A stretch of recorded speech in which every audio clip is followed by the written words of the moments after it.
Hey everyone, Tony D with another In 10 Minutes. In 10 minutes, I'm going to try to explain socialism. Oh boy. You don't really need 10 minutes for the definition, but basically it's the workers controlling the means of production and the workers are in charge, essentially. Now, it's not like communism where everybody's sort of equal. It is the idea that if there's a business, the workers have a big say in the business, and things have to be approved through the workers as well as management, basically. I would invite socialists out there who believe in socialism to start a socialist business. You are perfectly free to do that in this country, unlike socialist countries where you're not free to be capitalist. But if you want to really put your things in practice, you should start a socialist business. So, for instance, you could open a coffee shop and, have a nice location. You have the supplies and whatnot, and you'd be the manager, and maybe you have like 5 employees, right? You have two or three servers, say 3 servers and 2 baristas. And what you would have to do then is pay them a living wage, which they would agree to. You'd have to create hours, which they would also agree to. And run your business that way. The problem that you run into, and you run into this with any group project, any group of people you're trying to organize.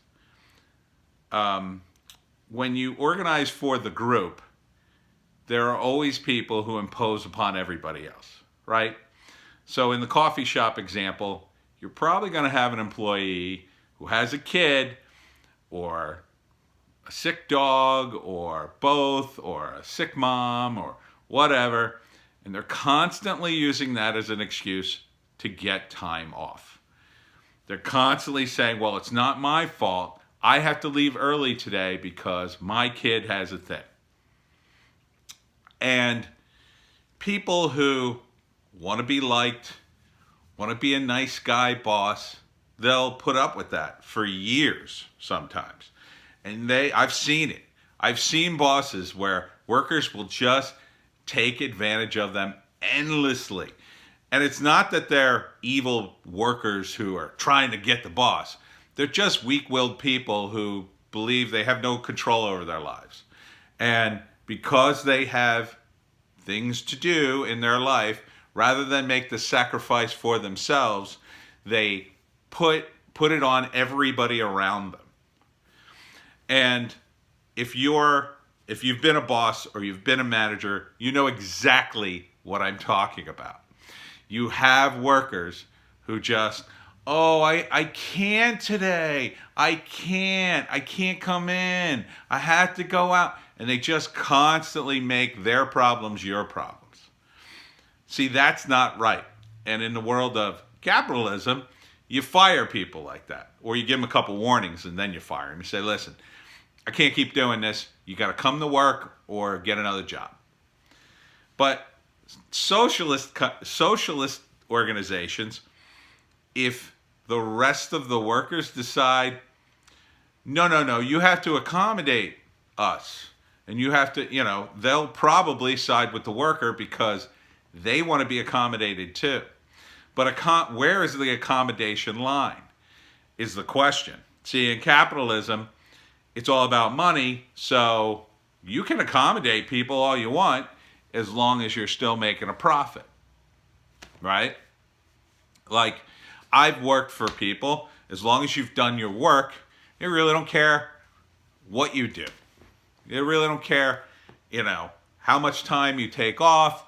You could go home early. It doesn't matter. As long as the work's done, everything's cool. Those are generally cool bosses, and those are probably the best you can expect. You do the work, when it's busy, you stay extra time. When it's not busy, maybe you leave an extra time, and it balances out. The problem is, when workers have control, they want more and more time off. They want more and more perks and benefits. And there's a balance. And the problem from the boss's perspective or the owner's perspective or the management perspective is you have no power if you have to constantly go to the mob and explain to them, well, gee, we're really busy and we'll go out of business if we don't have enough people here because customers are complaining. And, but workers who a lot of times they don't understand economics or they don't care will just say, well, hire more people. And that cuts into your cost. And you're constantly trying to explain to the group, this is why we can't hire other people. We need to be making money. And when businesses have to make money, they just can't, like if you put out $100,000 a year for your business, you can't just make $110,000. You have to be making like $200,000, $300,000, $400,000 because that's a profitable business model. If you're just making the same money and everybody's just scraping by, the business can't grow. It's kind of like a person who makes just enough money to pay their bills. That's fine until something breaks, right? If your car breaks down but you're only paying just enough money to pay your bills, you can't afford a new car. You have no savings. Businesses are like that too. They need sometimes to expand. Sometimes the roof literally caves in and you have to put out that money to fix the roof. It's not an endless supply of money if you own a business. Sometimes business goes bad. And during that time, you need to weather those storms. If you're in sales, there are certain times a year, for instance, January and February, right? Christmas is over. People are done spending money. They've spent a ton of money at the holidays. And then January and February, they tend to go, oh, I got to pay off all these bills. And they don't spend a lot of money. So you have to weather those storms. So I'm a freelancer, right? So the similar time is usually when I don't work. Sometimes I do. It's a little different for freelancers. But a lot of times during the holiday, that's it. This time of year, no work. Hard to find work. Sometimes you have a job that carries you through. If it's like a regular thing, it's year round, but a lot of times it just dries up this time of year. So you have to have some kind of income to carry you through. And with businesses, they just need enough money to stay open. They know they're going to lose money. They know they made all their money in the summer. Now they're just trying to cut costs.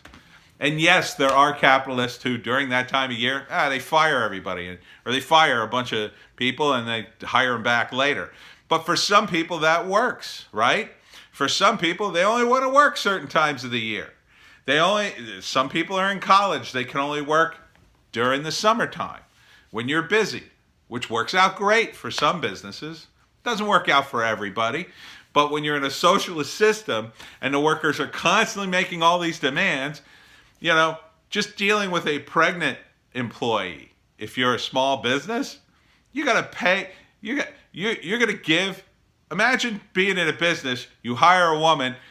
She spends months and months going home and barely working, but you keep her on because you're a nice person. Then she gets pregnant and takes 2 years, basically 2 years of maternity leave, where you have to pay her for 2 years. You can't fire her. That is, it's tough. Now you're paying an employee who's not even working, and you have to pay another employee to do the actual work, or you have to do the work yourself. It's not easy running a business or managing it, and socialism doesn't help because it centralizes everything and says, well, you got to listen to the worker now, and you got to pay people at least this amount of money, regardless of your business model. You have to do certain things, regardless of whether or not that's going to benefit your business. See, in a capitalist system, you do what you have to make the business go forward. Now, again, there are ruthless capitalists. They don't care about people. They screw people over. But there are ruthless workers who do the same thing. They can screw over the boss. People are supposed to give 2 weeks notice. How many people do you know give 2 weeks notice at a job? A lot of times people don't give any notice. I've seen workers just stop showing up. They just stop showing up. They don't even call to say they've quit the job. You can't punish that worker. They quit. So, that hurts the business. Are we supposed to make a law making it mandatory that you give 2 weeks notice? No. People quit jobs. That's part of doing business. Just like people have to get fired sometimes. That's part of being a worker. If your boss is having a rough time and you're low man on the totem pole, he might say, listen, I have to let you go. Things are not doing very well for us. I'm sorry, but that's it. Hopefully if you have a nice boss, you'll get a little bit of a lead time. Maybe he'll, give you some kind of soft landing. Maybe he'll get you on unemployment. But, socialism doesn't work because it attempts to run businesses.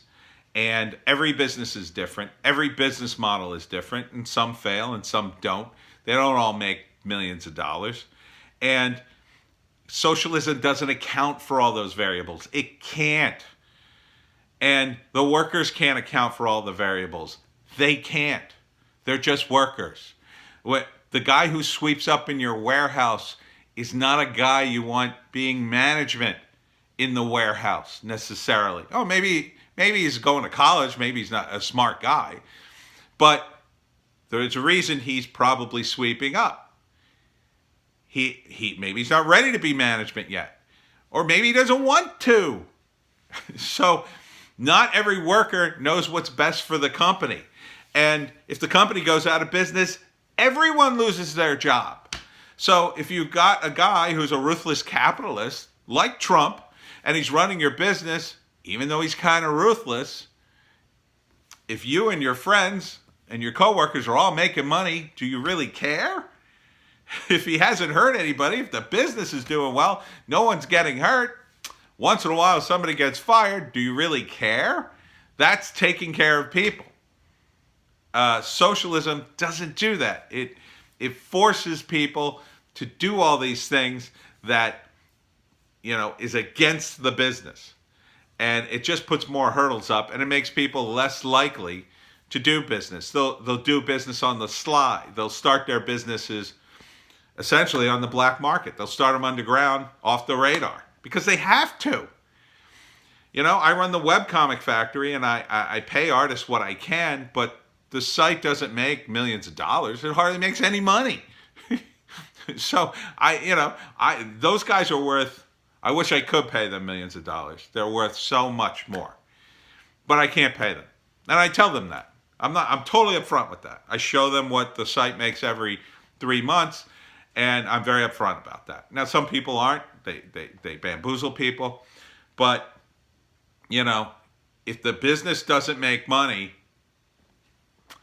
what are you going to do? If it only makes a tiny bit of money and you're sharing that money, that's all you can do. Not everybody can make a living wage at everything. And socialism doesn't account for all that. It doesn't account for a kid who might sweep up a warehouse. Yeah, you're only paying him like $10 a day to sweep up, but he might be learning a trade. He might be learning, and then eventually, he spends all his high school days sweeping up, making a little bit of money, and then when he graduates high school, he slides into a good job because you hire him because he's a reliable kid. He's been hanging around for years. He already knows the business backwards and forwards. He knows everybody in the warehouse. It's a no-brainer. You hire a kid like that. But because of minimum wage, you can't. You can't have a kid like that on the payroll because you got to pay him minimum wage. He's not worth minimum wage. His labor doesn't create enough wealth. You're just losing money on him. And you can't force businesses to lose money. It's a ridiculous argument anyway, socialist, because rich people have always controlled the government. So they're not going to screw themselves. Essentially what you're asking for, when Elizabeth Warren talks about taxing the billionaires, she's basically saying, I'm going to make the rich people who control this country and control these governments screw themselves and give away all their money. That's never going to happen. So wake up, socialism, people.